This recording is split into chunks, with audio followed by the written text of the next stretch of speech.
viéndola. ¿Sí la están viendo bien? Sí, ahí la estamos viendo. Ok, permítanme, yo organizo aquí esto. Bueno, bueno, muchas gracias.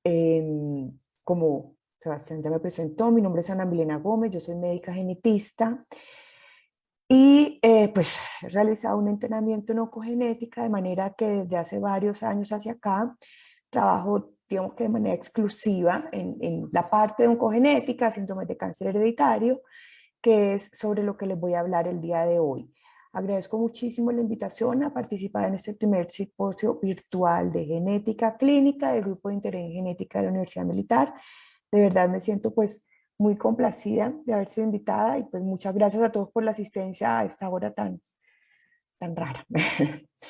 Entonces, la idea de este, digamos, estoy abriendo el día de hoy de genética en cáncer, de manera que yo voy a mostrarles unos conceptos pues básicos, generalidades sobre el papel de la genética en cáncer para que en el transcurso del día, en la medida en que se vayan presentando el resto de temas específicos, digamos, tengamos todo eso como base. Entonces van a ver que es una conferencia, digamos, básica y la dividí en estos tres puntos. Primero, conceptos básicos sobre síndromes de cáncer hereditario, después conceptos clínicos y terminaré con el papel del genetista en la medicina personalizada, pues que es algo que es muy importante y seguirá creciendo muchísimo de aquí en adelante, de manera que pues la genética en cáncer definitivamente empieza a tener un papel relevante. Entonces, bueno, como ya todos sabemos, de manera muy general, el cáncer es una enfermedad multifactorial que está asociada a múltiples cosas, en particular exposicionales. Tenemos temas de estilos de vida, cigarrillo, dieta, ejercicio, exposiciones como radiación, químicos, virus, alcohol, y hay, digamos, un componente que es pequeño en el sentido de la frecuencia, que es el tema de herencia. Tendrá un componente poligénico, tendrá un componente monogénico. En el día de hoy estamos en el escenario de componente monogénico, que son los síndromes de cáncer hereditario que podemos estudiar, pero se está trabajando mucho en scores de riesgos poligénicos, no solo para cáncer, sino para muchas otras enfermedades, que eso obviamente ampliará mucho más, digamos, digamos, ese impacto pues de la genética en estas enfermedades multifactoriales. Entonces tenemos que partir de este concepto súper básico de que el cáncer es una enfermedad del genoma, donde hay mutaciones en genes que son clave para el control, digamos, normal, habitual del crecimiento celular, ¿sí? Entonces, en estos genes se empiezan a generar mutaciones que hacen que las células ganen como una ventaja de selección y estas clonas empiecen, digamos, a seleccionarse, a crecer, se van ganando más mutaciones en el transcurso pues, de estos sucesivos pasos de división celular y esto llevará finalmente a una pues, gran inestabilidad y a un crecimiento fuera de control. Entonces, desde el punto de vista muy básico, el cáncer es una pérdida del control del crecimiento celular, con otros detalles, alteración en reparación de ADN y otras cosas, y todo esto está causado por alteraciones genéticas. Entonces, el cáncer es una enfermedad del genoma desde el punto de vista de biología molecular. Tenemos que hay dos genes, dos grupos de genes que son los protagonistas en toda la parte de oncogénesis, ¿cierto? Tanto cánceres esporádicos como cáncer hereditario. Tenemos por un lado que son genes que tenemos todos, ¿cierto? Y que cumplen unas funciones fundamentales, que son los protooncogenes, llamados protooncogenes antes de que tengan, digamos, una mutación, y los genes supresores tumorales. Estos son genes, son, digamos, son mal concebidos en el sentido de que son los genes del cáncer, en realidad no, son los genes que se encargan de regular esa proliferación y apoptosis. Cuando hay mutaciones en estos genes es que empiezan los problemas. Entonces son como fuerzas opuestas donde los protooncogenes de alguna manera lo que hacen es estimular el crecimiento celular, la proliferación celular, que en ciertos escenarios va a ser necesaria. Por su lado, en su contraparte, los genes supresores tumorales lo que se encargan es de frenar ese ciclo celular cuando las células de manera fisiológica tienen que morir. Entonces están como estas dos fuerzas opuestas que siempre están manteniendo esa homeostasis celular. Cuando hay mutaciones, en este siguiente se ve un poquito mejor, cuando hay mutaciones de ganancia de función en los protooncogenes, eso hace que se aumente ese estímulo de progresión de ciclo celular y ahí es donde empezamos a tener problemas. Esto podrá ser por mutaciones, digamos, puntuales, por amplificaciones génicas, y esos protooncogenes son los que principalmente se estudian en los tejidos pues, tumorales, que van a terminar sirviendo como blancos terapéuticos y otras cosas. Y como les decía, está en contraposición los genes supresores de tumores, que son aquellos que se encargan de frenar el ciclo celular, de manera que cuando hay una mutación de pérdida de función, estos genes dejan de hacer ese freno normal que deberían hacer y eso finalmente va a llegar a un aumento en la progresión de ciclo celular. Hay una particularidad aquí, si ustedes ven, recuerden que siempre tenemos dos copias, dos alelos de cada gen. Cuando tenemos una mutación activadora o de ganancia de función en uno solo de los alelos de los protoncogenes, eso ya es suficiente para que exista ese estímulo adicional. Por otro lado, en los genes supresores de tumores, de alguna manera se va a necesitar la pérdida o la mutación de pérdida de función en los dos de estos alelos para que se pierda ese efecto de freno, digamos, fisiológico. Y esto de alguna manera es lo que nos explica o nos permite entender un poco esta teoría del doble hit o la hipótesis de Knudson, que aplica en particular para los genes supresores tumorales. Y como veremos, los genes supresores tumorales son aquellos que están principalmente involucrados en los síndromes de cáncer hereditario, ¿sí? Entonces, ¿qué sucede con un cáncer no hereditario? ¿Qué sucede por azar? Que son los más comunes, los cánceres esporádicos. Digamos que el individuo va a nacer con sus genes sin mutación.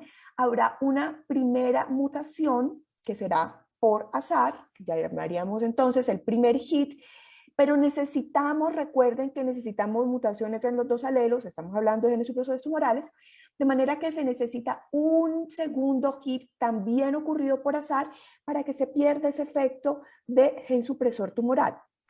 Por otro lado, cuando tenemos un síndrome de cáncer hereditario, que es aquella mutación que se va pasando a través de las familias, este individuo nacerá ya, digamos, con el primer hit, de manera que necesita solamente un segundo hit que ocurra por azar para que se pierda esa función de freno celular. Como verán, pues es mucho más probable que suceda un solo, a que sucedan los dos, las dos mutaciones por azar, que suceden en los cánceres esporádicos, y esto de alguna manera muy simple nos permite entender por qué en los cánceres hereditarios van a suceder cánceres que serán más tempranos, que serán en múltiples órganos y todas las características que ya les voy a mostrar. Entonces, aquí llegamos a este pues, concepto súper importante, digamos el segundo, que es que todos los cánceres son genéticos, pero la mayoría de los cánceres no son hereditarios, ¿cierto? Y tenemos que entender muy bien que hay dos escenarios diferentes de la genética en el cáncer, que son las mutaciones en línea germinal y las mutaciones somáticas.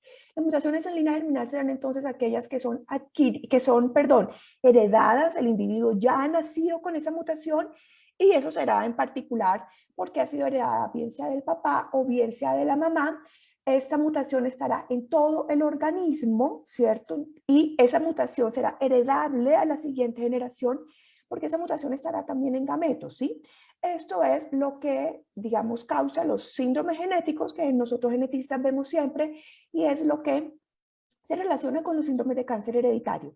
Tenemos por otro lado las mutaciones somáticas, esa mutación no ha nacido con el individuo, es una mutación, digamos, adquirida un poco a lo largo de la vida, pues por todos estos factores exposicionales que ya comenté.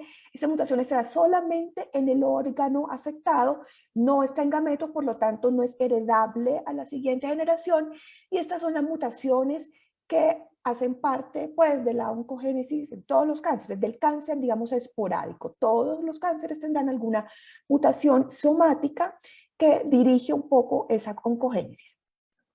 Esto solamente es para reforzar un poquito, digamos, ese concepto básico de entender muy bien la diferencia entre mutaciones somáticas y mutaciones germinales. Entonces, mutaciones germinales son aquellas con las que el individuo ha nacido, configura, en este caso, un síndrome de cáncer hereditario, y cada uno de esos diferentes síndromes tendrá un patrón de riesgos y, pues, digamos, se producirán o se generarán unos cánceres en ciertos órganos específicos. Las mutaciones somáticas son aquellas que hacen parte, pues, de la biología tumoral, y cada uno de los diferentes tumores tendrá como unos perfiles genómicos tumorales que serán muy específicos, y sobre esto es que se trabaja hoy en la medicina personalizada, que les hablaré un poquitico al final.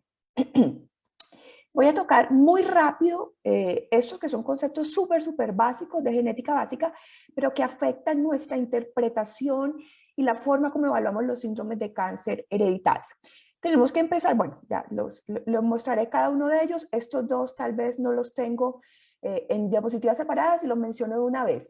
Hay que pensar en los riesgos de cáncer específicos por sexo, ¿no? Uno ve que muchas veces los pacientes dicen, ah, no, es que el cáncer de seno solamente viene por el lado de la mamá, ¿sí? Pero ¿qué sucede? Pues digamos que el papá no tiene estos senos femeninos donde el riesgo para cáncer es considerablemente mayor. Entonces, cuando hay, por ejemplo, si estamos pensando en un síndrome de cáncer de mama hereditario, se puede perder un poquito esa historia en una familia donde, por ejemplo, hay muchos hombres, o síndrome o cáncer de ovario hereditario. Entonces, hay que pensar en esos riesgos de cáncer específicos por sexo, que pueden hacer que nosotros no veamos ese patrón tan autosómico dominante como veríamos, digamos, en otras enfermedades con alta penetrancia.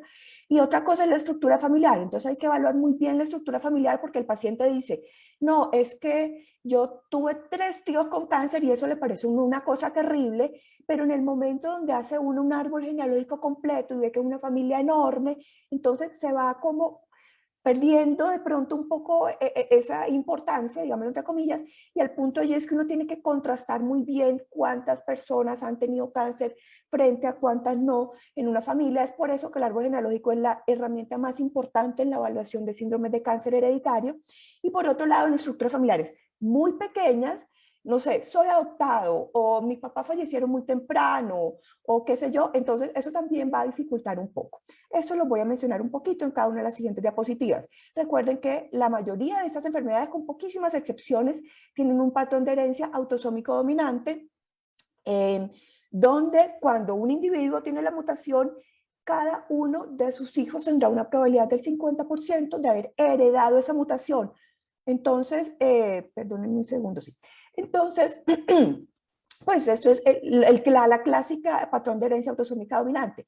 Ahora, ¿qué pasa? Ese clásico patrón de herencia autosómica dominante muy probablemente no lo vamos a ver así de libro, pues en las familias, porque la mayoría de estos síndromes tienen una penetrancia incompleta. Recuerden ustedes entonces que todos los individuos que tengan una mutación no necesariamente van a desarrollar cáncer. El cáncer necesita otros factores ambientales, exposicionales, para que en realidad, digamos, se produzca. Entonces uno puede ver que hay generaciones en las que eventualmente no hay historia de cáncer, entonces no ve uno en realidad ese patrón autosómico dominante del libro. Entonces, como les decía, por ejemplo aquí, este individuo es portador de una mutación, pero no ha tenido cáncer, entonces se salta un poco esa generación entre comillas. Esta mujer, a pesar de ser mujer, también es portadora de la mutación, pero no ha desarrollado cáncer.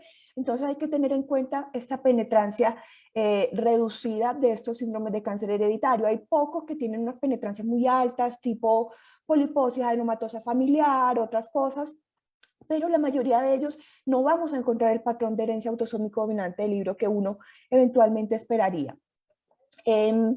Estos son dos conceptos que también, digamos, tenemos que tener en cuenta en cáncer, digamos, en síndromes de cáncer hereditario en particular, y es la heterogeneidad genética y la expresividad variable. Tenemos entonces que mutaciones en un mismo gen nos pueden aumentar riesgos para cáncer en diferentes órganos, ¿cierto? Mientras que, pues por otro lado, mutaciones en diferentes genes me pueden aumentar riesgo para cáncer en uno mismo órgano. Esto hace que los síndromes de cáncer hereditario, digamos, las manifestaciones clínicas, se puedan sobrelapar mucho entre ellos. Entonces ya veremos que las aproximaciones, ¿cuáles serán las aproximaciones mejores para esto?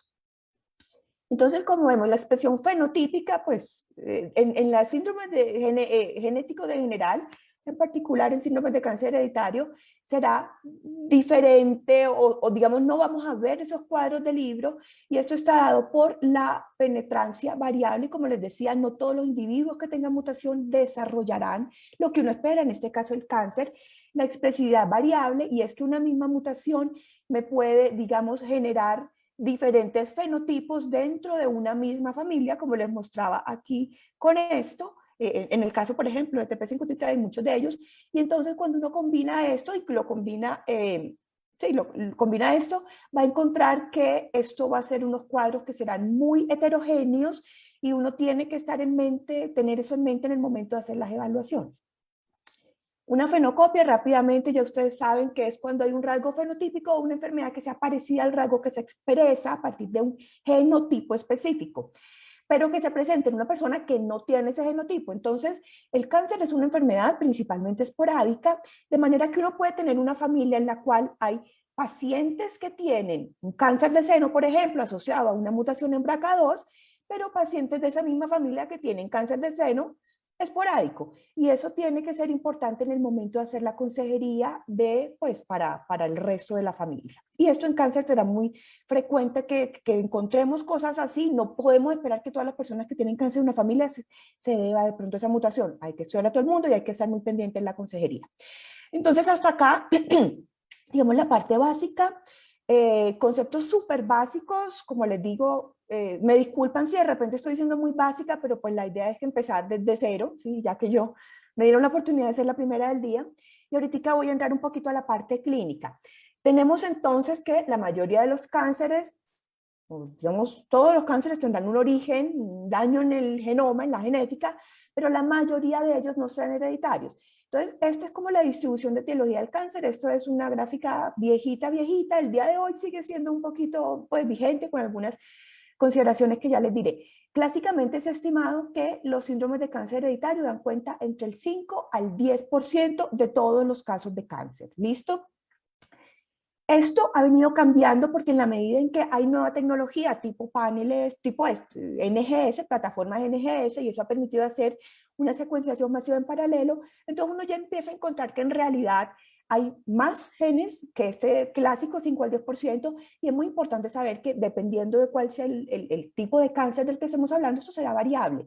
Por ejemplo, en paragangliomas fibromatosis tendremos de pronto una mayor frecuencia, o en ovario, de pronto en cáncer gástrico tendremos menos, eso será variable. Tenemos por otro lado el cáncer familiar, que será aquellas familias donde uno encuentra que hay más casos de cáncer de lo que uno tal vez esperaría por azar. En esta familia no encontramos una mutación genética, no es algo monogénico que estemos viendo que se esté segregando en las familias, y esto de alguna manera se podría eventualmente explicar por pues múltiples genes, ¿sí? Un tema allí poligénico, y factores ambientales compartidos. Recuerden que las familias se exponen a lo mismo, tienen, digamos, costumbres similares, etcétera. Aquí esto es como un grisecito donde no sabemos si es que hay genes que eventualmente no conocemos. En fin, estas familias son materia de estudio. Y el cáncer esporádico, que definitivamente es el gruesísimo de los pacientes que tienen cáncer, aquellos que ocurren por azar, relacionados principalmente con factores ambientales, y eso es lo que llamamos los riesgos poblacionales de cáncer, el riesgo de la población general, que todos de base tenemos. Entonces tenemos que entender que el riesgo para cáncer no es tengo alto riesgo, tengo bajo riesgo. Esto es algo que se mueve de alguna manera en un espectro donde tenemos el riesgo de la población general. Son pacientes que van a recibir unas tamizaciones regulares basadas en población general. Tenemos en el otro extremo esos síndromes de cáncer hereditario donde está monogénico, donde identificamos una mutación. Esos pacientes necesitan unas tamizaciones, digamos, adicionales, a veces algún medicamento, cirugías reductoras de riesgo, y pues conseguir en la familia todo esto, que es lo que voy a desarrollar en las siguientes diapositivas. Pero vuelvo y les digo, esto se mueve en este espectro donde tenemos que la familia será muy importante. Si nosotros eventualmente no encontramos una mutación en una familia, en algo que estemos sospechando, tendremos que hacer digamos, un poco la consejería empírica, y hay que entender que esa consejería empírica debe ser basada también en la familia. Entonces, esto en realidad es un espectro donde se mueve el riesgo. Hay esfuerzos tipo scores de riesgos poligénicos que intentan mejorar un poco esta valoración del riesgo. Ahora, ¿qué, qué hacemos nosotros como genetistas, digamos, en estas consultas de oncogenética, bueno, en síndrome de cáncer hereditario? Entonces, son los componentes de la evaluación genética, que es en líneas generales la evaluación que se hace con cualquier paciente. Voy a, digamos, puntualizar ciertas cosas. Es muy, muy importante que en medio de toda la valoración se esté de alguna manera haciendo una evaluación psicosocial. Hay que tratar de leer muy bien a ese paciente en el transcurso de la consulta, entender por qué ese paciente está en la consulta, entender un poco cómo son pues, sus creencias sobre el cáncer, sus bases culturales religiosas, cuál es la red de apoyo que este paciente tiene. Hay que entender que tener una mutación y que a uno lo marquen, pues usted tiene un riesgo alto para cáncer para el resto de su vida, no tenemos terapia génica, es algo importante, y hay que siempre tener, digamos, el aspecto psicosocial muy en mente, porque hay que tratar de darle a ese paciente también un poco de mecanismos de afrontamiento. Bueno, en la historia personal, es una historia personal, una anamnesis común y silvestre. Digamos que hay que puntualizar ciertas cosas, tenemos que saber puntualmente qué tipo de tumor tuvo este paciente, quiero decir en qué órgano, cuál es la histología de este tumor, ¿cierto? Porque es que un cáncer de seno puede ser un linfoma, puede ser un carcinoma, puede ser un sarcoma, ¿cierto? Entonces hay que puntualizar la histología porque eso va a cambiar por completo la historia. Hay que puntualizar la edad al momento del diagnóstico. Si el paciente tiene hoy 80 años, pero tuvo un cáncer a los 40, no importa que tenga 80 años, eso terminará siendo importante para eventualmente para ese paciente y para su familia. Esas son las cosas importantes. Como les decía, el órgano, le da el diagnóstico, importante el número de tumores primarios. Hay que tratar de puntualizar muy bien porque el paciente dice, no, yo tuve varios cánceres, pero resulta que hay unos pues que son secundarios, entonces cáncer, no sé, en el colon y en el hígado, pero resulta que el hígado es una metástasis. Estamos hablando de que ese paciente tiene un tumor primario que es en colon, y eso será lo importante para la hora de la evaluación de síndrome de cáncer hereditario. El resto de cosas ya les dije. Bueno, otras cosas, patologías de tumores benignos, eso será importante en piel. Hay algunas lesiones en piel que serán particularmente importantes para algunos síndromes. Pólipos gastrointestinales, hay que tratar de puntualizar muy bien la histología de esos pólipos, porque las diferentes tipos de histología nos orientan a diferentes cosas. El tratamiento que un paciente ha tenido, como para saber en qué etapa, en qué estadio de la enfermedad de ese paciente, eso será muy importante al momento de hacer la consejería. Yo no voy a hacer una consejería igual a un paciente que está en un estadio temprano versus a un paciente que está metastásico. Un paciente que está metastásico, muy probablemente yo no voy a entrar a ofrecerle, pues dependiendo de cómo sea la evolución de la enfermedad, pero muy probablemente no voy a entrar a ofrecerle una cirugía reductora de riesgo. Por ejemplo, una paciente con un cáncer de ovario metastásico, usualmente yo no voy a decirle, ay, sí, vamos a hacer una mastectomía, porque en ese momento el pronóstico de ese paciente está dado por otras cosas, de manera que uno tiene que saber muy bien, y esta consejería no va a ser igual para todo el mundo. El resto de antecedentes que uno hace, digamos, habitualmente: exposiciones ambientales, etnia, si el paciente es judío ashkenazi tendrá algunas cosas importantes, si el paciente es de la tribu maori, pues de Australia, qué sé yo. Entonces, el resto de antecedentes que uno normalmente hace. Examen físico, en realidad hay pocas cosas en el examen físico que lo orientan a uno. ¿Qué será importante? Piel, como ya les mencionaba. Será importante perímetro cefálico, por ejemplo, para cosas como pitén.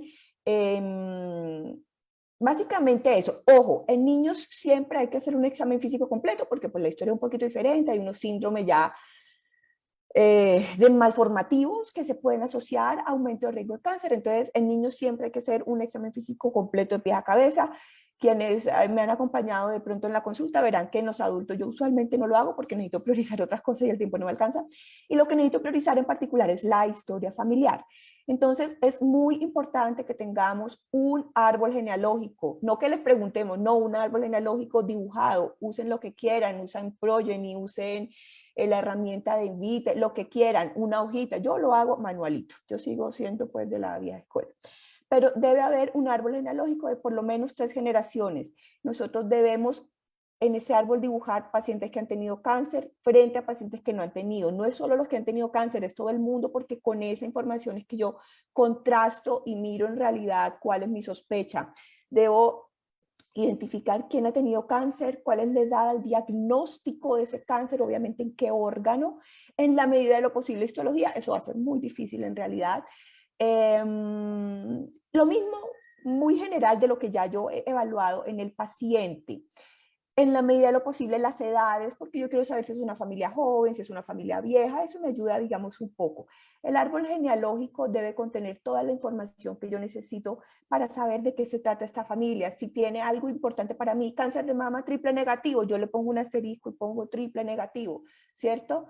Entonces, el árbol genealógico es la herramienta fundamental para la evaluación de los síndromes de cáncer hereditario. Por supuesto, esto toma mucho tiempo. Yo trabajado mucho porque me den suficiente tiempo en las instituciones, esto no es tan fácil, ustedes saben nuestro sistema, pero es fundamental un árbol genealógico, no existe una consulta de cáncer hereditario sin árbol genealógico. Ahora, ¿qué nos hace sospechar síndrome de cáncer hereditario? En líneas generales, cualquier cosa que sea diferente a lo que uno normalmente espera para cáncer, ¿cierto? Entonces, a nivel individual, cáncer de edad temprana, múltiples primarios, bien sea en el mismo órgano, en diferentes órganos, cáncer bilateral o enfermedad multifocal, todo esto, digamos, terminará siendo múltiples primarios. Pacientes que tienen, por ejemplo, cáncer de mama masculino, ¿cierto? Un sexo no usual, histologías específicas, por ejemplo, el cáncer, carcinoma medular de tiroides, ya yo sé que tengo que pensar ciertas cosas, o cáncer de mama triple negativo, tengo que también pensar en otras. Pacientes que tienen, bueno, ya les mencioné múltiples primarios y edad joven. En líneas generales sería eso. Cuando yo me voy, traslado esto a la familia, más o menos digamos lo mismo, ¿cierto? Una familia que a mí de pronto me configure un patrón de algo que yo estoy sospechando, que sería digamos esto, pacientes, familias en las que hay cánceres raros, cuando hay evidencia de una transmisión autosómica dominante, pero no es lo que van a ver en realidad en la mayoría de pacientes. Pacientes que mucha gente con cáncer de seno, más o menos, digamos, lo que estoy viendo a nivel individual, trasladado a nivel de la familia. Y esto es, si ustedes ven, viejita, digamos, esta tabla, y por eso puse de manera adicional este, y es algo que el día de hoy es fundamental y en donde nosotros en genética estamos participando, y es mutaciones identificadas en perfiles genómicos tumorales, que son sugestivas de mutaciones germinales. Voy a dedicar unas palabras al final a esto. El día de hoy, cada vez más se hacen perfiles genómicos tumorales y a partir de allí uno puede empezar a sospechar mutaciones en línea germinal. Ahora, esto es simplemente para recordar que esto no es hacer solamente una prueba genética. Esto tiene un componente de consejería pretest y de consejería posttest que es muy, muy importante. Por eso, de alguna manera, digamos, yo insisto mucho un poco, es claro que es un cuello de botella pretender que todos los pacientes terminen pasando por genética. Yo sé que no es fácil, somos pocos, digamos, los profesionales en genética. Eventualmente el oncólogo, el mastólogo, en fin, pueden tener el conocimiento suficiente para saber en qué pacientes pedir qué, pero tiene que haber un componente de consejería pretest, ¿cierto? Uno a veces ve con alguna frecuencia que el paciente llega ya con un resultado y no tiene ni idea de eso para qué se lo pidieron, y eso pues no debería ser así, debe haber un componente de consejería pretest, donde no voy a detallar todo porque no terminamos nunca, pero en líneas muy generales al paciente hay que explicarles qué se le está haciendo, propósitos de este estudio. El paciente tiene que saber que si tiene una mutación tiene que seguir viviendo de por vida con ese, digamos, rótulo de alguna manera de alto riesgo, cuáles son las posibles intervenciones que derivan de un resultado positivo, de acuerdo a su historia, qué es lo que uno eventualmente estaría sospechando, si uno hace paneles multigénicos, o bueno, en términos generales, cuáles son los posibles resultados, VUS, mutaciones, qué significa un resultado negativo, en fin, todo esto tiene que saberlo el paciente con antelación, que el paciente tiene que saber a qué se está sometiendo y de alguna manera el paciente puede terminar decidiendo si quiere o no quiere hacer este estudio, ¿ok? Y de igual manera en la consejería posttest es súper importante porque uno tendrá que terminar explicando todo el tema de genético, todo el tema de genética, pues, los resultados, si hay VUS, en fin, todo, pues, todo con relación, no todas las diferentes mutaciones en un mismo gen significan lo mismo, una gran cantidad de cosas. Hay que, obviamente, pues, entrar a definir, este es el síndrome identificado, estas serán las estrategias de manejo, cirugías reductoras de riesgo, vigilancia intensiva, en fin, hay que hacer una adecuada consejería a la familia, y yo insisto mucho en eso porque si no somos los genetistas quien lo hacemos, pues nadie lo terminará haciendo. Hay que coger nuevamente ese árbol genealógico que hicimos y entrar a identificar, bueno, quiénes son sus familiares, a quienes debemos estudiar, y tenemos que tratar de hacer todos los esfuerzos porque esos pacientes eventualmente o esas familias puedan ser estudiados. ¿Cuáles son las pruebas que se pueden hacer? Yo no me voy a detener mucho acá porque creo que no nos va a alcanzar el tiempo para los que les quiero mostrar, y entiendo que más adelante tienen una charla específica sobre pruebas genéticas, pero a líneas muy generales podemos hacer mutaciones puntuales cuando conocemos una variante en la familia. Eso es lo que siempre nos han dicho. Eso tiene unas consideraciones: si yo tengo una familia truncada, si yo tengo eventualmente una familia en la que hay otros cánceres que yo no logro explicar, uno puede pensar en pedir paneles multigénicos. Por ejemplo, ayer vi una paciente con una familia absolutamente truncada, una estructura familiar muy, muy compleja, y esa paciente tiene una media hermana con una mutación en BRCA1, terminé pidiéndole un panel por diferentes consideraciones y ese paciente llega con una mutación en CHEK2. Entonces, fíjense que esto hay que repensarlo porque es lo que siempre nos han enseñado. Evaluaciones de genes únicos. Esto usualmente es útil cuando hay unos fenotipos muy específicos. Carcinoma medular de tiroides, yo creo que no quiero estudiar nada diferente a mutaciones en RET, solicito RET, o Fongipelin-2, qué sé yo, cuando el fenotipo es muy, muy específico de un síndrome de cáncer hereditario. Pero estamos el día de hoy en los paneles multigenes, como les digo, no me voy a detener mucho en esto, pero al día de hoy termina siendo una estrategia más en realidad costo efectiva. Esto tiene unos pros y contras entre comillas, pero ojo que estamos en esto y seguramente seguiremos en esto. Entonces, paneles multigénicos, no me detendré mucho, habrán algunos que solamente son para síndromes específicos, habrán algunos que serán de los genes de alta penetrancia relacionados con algún cáncer específico. Por ejemplo, esto sería un panel de alta penetrancia para mama. Habrán algunos que incluyen genes de alta y moderada penetrancia, relacionados con un tipo específico, entonces serán esos para mama, y esto lo incluyo tal vez PAL-B2, ATM, CHEK2, etcétera. Y habrán aquellos que son pues esos comprehensive, que en realidad son lo que terminamos evaluando más el día de hoy, donde se incluyen genes de alta y moderada penetrancia que se relacionan con diferentes tipos de cáncer, pero ojo, más no es mejor. Entonces nosotros terminamos haciendo unos paneles de los tumores, entre comillas, comunes, cuyos fenotipos eventualmente se pueden sobrelapar en la clínica. Pero yo no me voy a poner a hacer un panel de 150 genes porque maravilloso, porque allí empieza a haber un poco de información que no voy a lograr entender.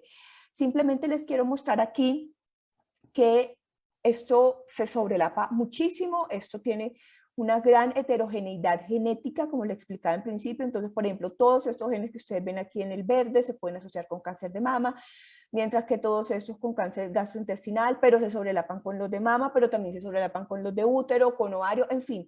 Entonces, todos estos que serían, entre comillas, estos tumores comunes cuyos fenotipos se pueden sobrelapar entre los diferentes síndromes, uno termina siendo un panel multigénico, y esa es una aproximación más costo efectiva. Ojo, hay que saber cuál panel, esto no es cualquier cosa, y hay que explicarle muy bien al paciente cuáles son las consideraciones a tener en cuenta bajo esta aproximación. Entonces, como les decía, nosotros con los paneles multigénicos hacemos una mayor tasa de detección de mutaciones. Usualmente hay un menor tiempo de entrega de resultados, en el sentido de que si yo hago gen por gen, primero hago un gen, salió negativo, hago otro gen, hago otro gen, hago otro gen, eso termina siendo más largo y termina siendo costo efectivo hacer un panel multigénico que hacer secuencialmente varios genes. Hay unos retos: mayor tasa de variantes de significado incierto. Entonces voy a tener también dos palabras sobre las variantes de significado incierto, por eso les digo, más no siempre es mejor. Tiene que estar uno en el punto justo. Utilidad clínica incierta en ciertos genes de baja penetrancia. Entonces, si yo hago un panel muy grande donde incluyo unos genes sobre los cuales no voy a saber qué hacer si tienen una mutación, pues no voy a tener un propósito muy claro para hacer ese estudio, no tendría, digamos, mucha utilidad. Y hallazgos inesperados. Esto sería un dolor de cabeza en realidad. Si yo estoy encontrando un gen que tal vez no era lo que esperaba en esa familia, empiezo a tener un poco de problemas y tengo que entrar a mirar con calma qué voy a hacer con ese paciente. Lo que termina sucediendo es que uno no puede customizar para cada paciente un panel. ¿sí? Uno tiene que terminar usando los paneles que ofrece el mercado y donde el paciente mejor se ajuste. Entonces será muy probable que uno termine pidiendo unos genes que para ese paciente no son relevantes. Entonces es por eso pues que vienen estos hallazgos inesperados. Dos palabras de las variantes de significado incierto. Hay que tener mucho cuidado con las variantes de significado incierto. Recordemos rápidamente que lo que hace un estudio de genética, plataforma GNGS, tiene diferentes partes, no me detendré, es comparar de alguna manera los genes, la lectura de la secuencia de un paciente frente a una secuencia de referencia. Eso es lo que hace un estudio genético. Entonces, ¿qué es lo que se hace? Uno intenta encontrar cuáles son las diferencias entre el gen de mi paciente y la secuencia de referencia. Cuando uno encuentra una diferencia, eso se llama una variante y esa variante yo tengo que ponerle un nombre. Y entonces el nombre, digamos que está un poco en este espectro, ¿cierto? Hay una gran cantidad, yo creo que no traje esa diapositiva, no. Hay una gran cantidad de criterios que utilizan los diferentes laboratorios para poder ponerle ese nombre, poder identificar o interpretar, clasificar esa variante, pero eso es supremamente complejo. Es muy importante utilizar un buen laboratorio en el que ustedes confíen en cuanto a la clasificación de variantes, porque se puede mover una variante en este espectro entre benigna, probablemente benigna, que terminan siendo manejadas como no hay nada, significado incierto, de eso voy a hablar más un poquito, patogénica, probablemente patogénica. Aquí simplemente para mostrar que la IARC fue inicialmente, digamos, generó esta clasificación, después ACMG en el 2000, no tengo aquí el original, creo que en el 2012, si no me equivoco, no recuerdo, sacó su primer consenso y ahí se ha ido pues como actualizando un poco, pero es importante entender que una misma variante puede ser identificada por diferentes laboratorios, clasificada, perdón, diferente por diferentes laboratorios. Entonces, el coco el estudio genético es la clasificación de variantes, ¿listo? Y por eso uno tiene que tener un buen laboratorio en realidad. Entonces, como les decía, nos movemos un poco en este aspecto. Una variante de significado incierto terminará siendo aquella sobre la cual yo no tengo información suficiente para poder definir con precisión cuál es su significado en la clínica, si eso en realidad en este caso aumenta o no aumenta el riesgo para cáncer. Y es muy importante entender que una variante de significado incierto es una variante que no es accionable. No podemos confundir una variante de significado incierto con una mutación. Eso ya no sucede casi, pero antes se confundían, por así decirlo, y se tomaban decisiones con variantes de significado incierto. No son mutaciones, no son variantes accionables. El manejo debe ser como un resultado de alguna manera negativo. Un manejo médico basado en la historia personal y familiar y no deben influenciar las recomendaciones de cuidado. Es decir, si yo tengo una familia donde uno dice, pucha, pero es que en esa familia hay mucho cáncer y tengo una variante de significado incierto, ok, yo puedo como intensificar un poco la vigilancia, pero ojo, eso no será basado en la variante de significado incierto, será basado en la historia de la familia. Mucho cáncer de colon, entonces yo empiezo a hacer unas colonoscopias en los familiares con una mayor frecuencia, ¿sí? Pero tiene que quedar claro que lo que define el manejo es la historia familiar.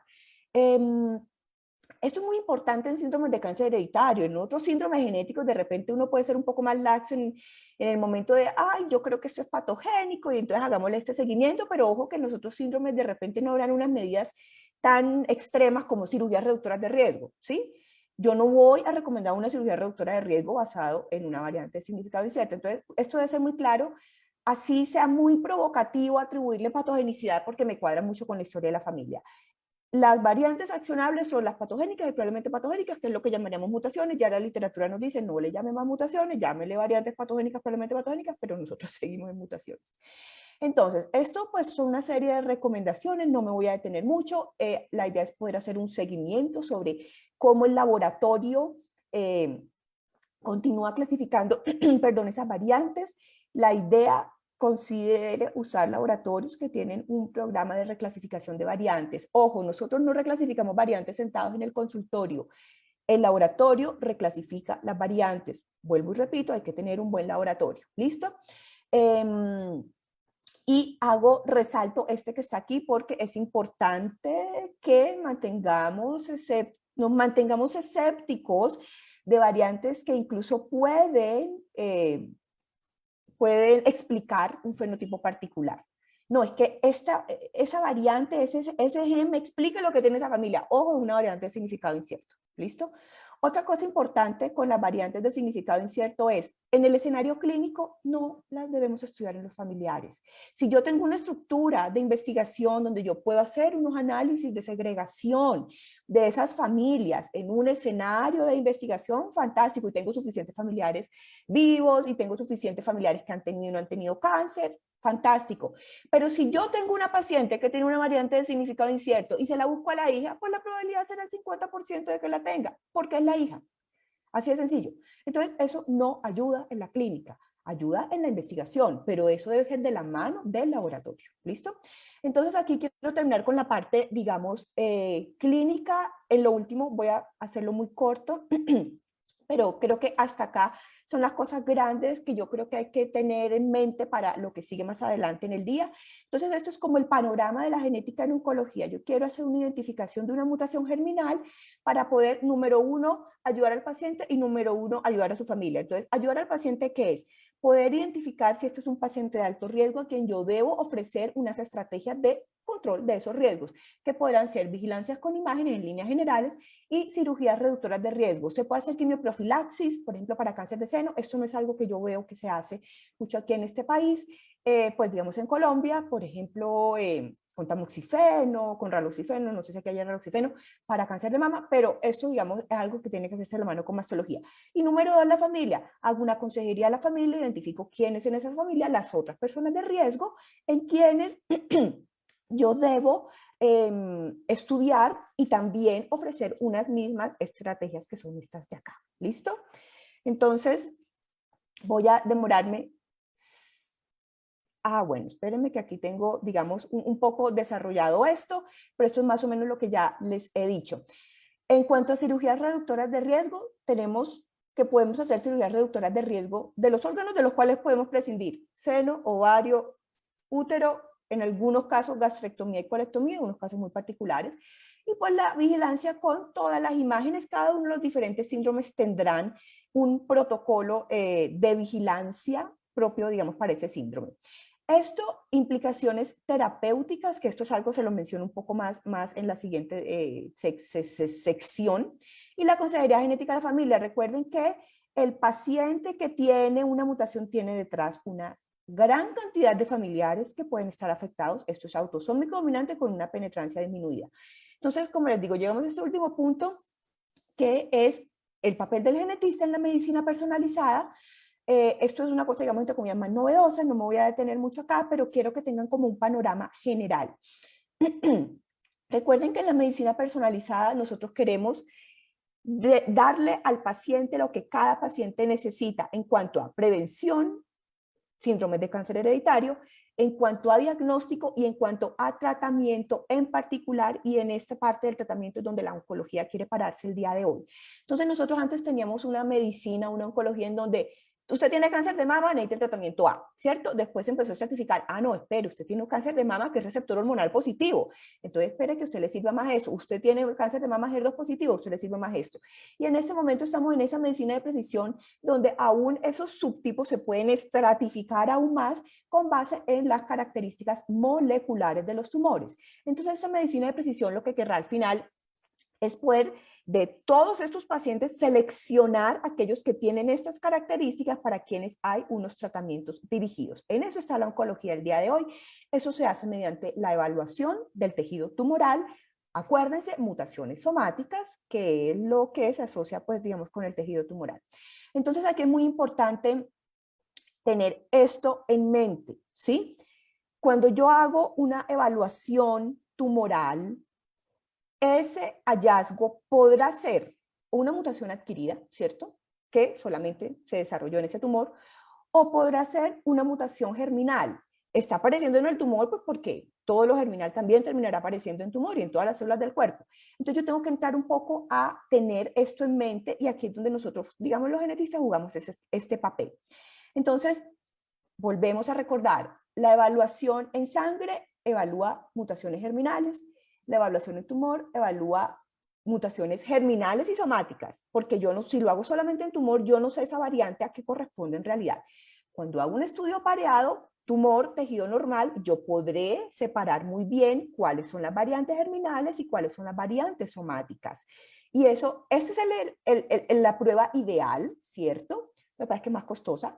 Entonces, en realidad, el día de hoy en oncología se hace principalmente prueba en tejido tumoral y la idea es que nosotros como genetistas sepamos un poco que de allí, de esos hallazgos, hay información que termina siendo importante pues para nosotros. ¿Listo?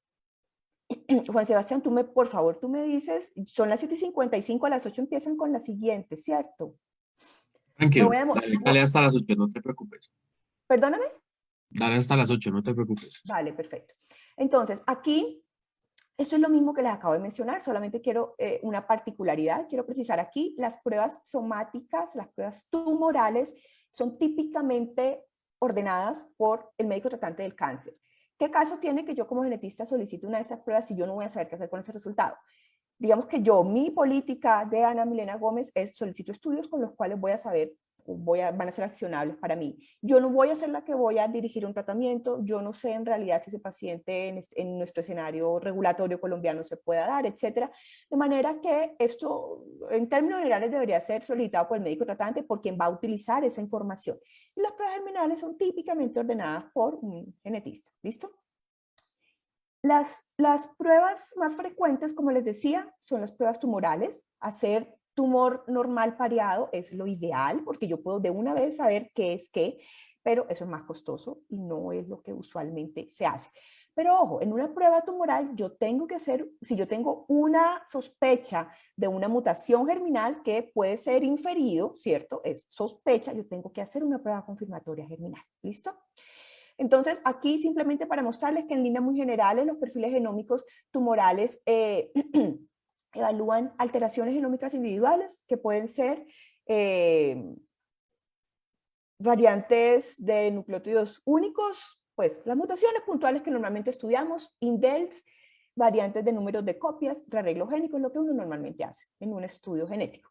Pero también hay unas firmas genómicas que serán importantes para otras cosas. Esto es otra hora pues, de conferencia y no es el propósito de esta, pero es para que sepan que existen estas firmas genómicas de inestabilidad microsatelital, del TMB, no me acuerdo la sigla en español, del TMB, la carga mutacional tumoral, PDL1 y algunas evaluaciones que se pueden hacer en la vía de recombinación homóloga. Como les digo, no voy a entrar en detalle, pero todo esto es para mostrarles que todos estos hallazgos pueden eventualmente terminar sugiriéndole al genetista, allí hay algo que es de origen germinal y eso es lo que nosotros queremos identificar. Entonces, no voy a entrar en detalle porque no es el propósito de esta conferencia, pero quiero mostrarles que hay mucha literatura que nos dicen, ojo, cuando de un hallazgo tumoral yo puedo sospechar que se trata de una alteración germinal. Entonces, si el paciente cumple criterios, eventualmente, pues obviamente, si hay una inestabilidad microsatelital alta, que se asocia con ciertos síndromes, si es un gen de interés para susceptibilidad al cáncer, si es una mutación en BRCA1 o en BRCA2 o qué sé yo, en MLH1, si es una mutación en un gen que en realidad no se asocia a síndromes de cáncer hereditario, no me interesa mucho. Evidentemente, si es una variante patogénica, probablemente patogénica, o sea, VUS, variante de significado incierto, ni en germinal ni en tumoral. Otras cosas como el tipo de tumor, hay unos tumores como TP53, a veces hay unos que uno sabe que tienen una alta frecuencia de mutaciones en tumor, en fin, hay otras cosas. También si hay mutaciones fundadoras, pues es probable que sea más germinal. La frecuencia alélica es una frecuencia alélica cercana al 50%, que se parece a la frecuencia germinal de una variante germinal, uno puede sospecharlo. Si uno tiene diferentes tumores primarios que tienen la misma variante, es muy probable que sea germinal. Tumores hipermutados es muy probable que no, que sean somáticos, con algunas excepciones. Como les digo, yo no pretendo entrar en detalles, porque son cosas muy fino, pero quiero que sepan que hay mucha literatura que nos dice, y siempre que hay perfiles genómicos tumorales, uno tiene que entrar a revisar eso muy bien. El propósito de ese perfil genómico tumoral será identificar estrategias terapéuticas, ¿cierto? Pero ojo, porque también hay cosas que nos interesan a nosotros en genética. Una cosa importante, un último mensaje, y es que una prueba tumoral que no tenga mutación no siempre indica la ausencia de una mutación germinal, que es lo que uno en principio pensaría. Eso tiene una serie digamos, detalles del por qué, pero si uno, por ejemplo, tengo una paciente con cáncer de ovario, a quien le hacen BRCA1 y BRCA2 en tumor para efectos de terapia, y no encuentro mutación en BRCA1 y BRCA2. No puedo estar 100% seguro de que esa paciente no tenga mutaciones germinal. Y si yo necesito buscarlo en línea germinal, le voy a hacer una prueba en línea germinal que probablemente lo terminaré haciendo. Entonces, aquí quiero mostrarles, esto es como un cambio de paradigma de los moléculas, de las juntas tumorales, cómo eran, digamos, siempre y cómo están siendo el día de hoy. Cuando ya hablamos de molecular tumor boards, tenemos que el genetista es una parte fundamental y quería mostrarles esto porque esto es como lo más, entre comillas, novedoso y es para donde tenemos que seguir caminando. ¿Listo? Entonces, esta ya es la última diapositiva donde quiero mostrarles el panorama completo. Ya les hablé sobre mutaciones germinales y sus propósitos, hacer unas estrategias de control de riesgo para el paciente, para sus familias, pero tenemos que las mutaciones somáticas, que es lo último que acabo de mencionarles, pretende establecer unas estrategias terapéuticas, pero ojo, la evaluación de mutaciones germinales el día de hoy ya me permite identificar estrategias terapéuticas. Hay mutaciones en determinados genes que a pesar de ser evaluadas, que están con las que no han nacido, pues están en sangre, eso también me sirve para dirigir tratamientos dirigidos, para dar tratamientos dirigidos. Y mutaciones somáticas, hallazgos de mutaciones somáticas, como les acabo de mostrar en las últimas diapositivas, me pueden hacer sospechar mutaciones germinales. Y eso es lo que quería mostrarles. Les ofrezco disculpas por el tiempo. Fui muy ambiciosa y pues empezamos un poquitico tarde. Pero estoy atenta a las preguntas que el tiempo nos permitan. Ah, estuvo perfecto. 8 minutos de tiempo, no, tranquila. Estuvo perfecto, perfecto, perfecto. Y es que es muy importante iniciar pues este componente de cáncer con una presentación como la tuya, donde pues nos refresques los conocimientos, nos digas en qué vamos, en que nos coloques como en el primer escalón para que las demás charlas se puedan aprovechar mucho más. Entonces, por eso me agrada bastante que hayamos tenido una exposición así de tu parte, tan completa y tan detallada. Es Te con merece. gusto, como les digo, pretendí, fui muy ambiciosa, quise mostrar muchas cosas, pero estoy abierta a todas las preguntas que tengan. Estos son mis correos electrónicos, por si alguien me quiere contactar para cualquier cosa, estoy disponible. Eh, si tienen alguna pregunta, la pueden colocar. Creo que hay una pregunta que ¿qué laboratorios se encargan de la clasificación de las variantes?